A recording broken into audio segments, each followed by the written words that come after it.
तर या करतानी आपला परमेश्वर आपल्या हृदयाचे असं ज्यावेळेस होईल त्याला धर्म बाळावे.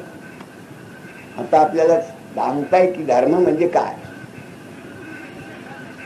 धर्म कशाला म्हटलाय.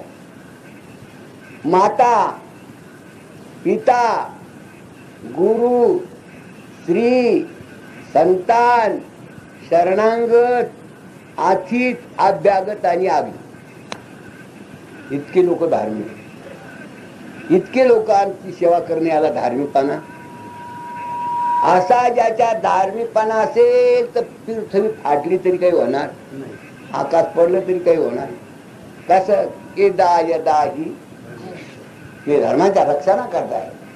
म्हणून इतक्या लोकांची सेवा ज्यांना करायची असेल त्यांना पुण्य साठवलं. मला पुण्य साठायचं असेल त्याने आई बापाची इतक्या लोकांची सेवा करा. पुण्य नसेल साठायचं तर खुशाल त्यांचे विरुद्ध व्हा. आई बापाची सेवा केल्याने पुंडलिक हा अजून देवाला बोलायला तयार. अशी आई बापाची सेवा झाली पाहिजे. आई बापाची सेवा जर नसली तर आपल्याला काहीच नाही. म्हणून अर्जुनाने सांगितलं पा अर्जुनाला देवाने तुमच्या घरात याचे ज्ञानेश्वरचा असं हे अर्जुना तुझा लाभ कुठे, तुझ्या आई वडिलाची सेवा कुठेतरी असेल, मला ती वही आठवत नाही. तुझा लाभ तुझ्या आई बापाची सेवा.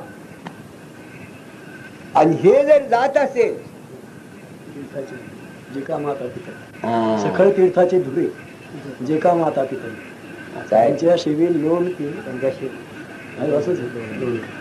तर याच्या करतानी आई बापाची सेवा करा. हात जोडून विनंती आहे सर्वांना. तुम्हाला जर आई बापाची सेवा करायची नसेल तर सगळ्या पुण्याचा नाश. मला पुण्य कमायचं असेल तर पुंडलिकासारखं व्हा.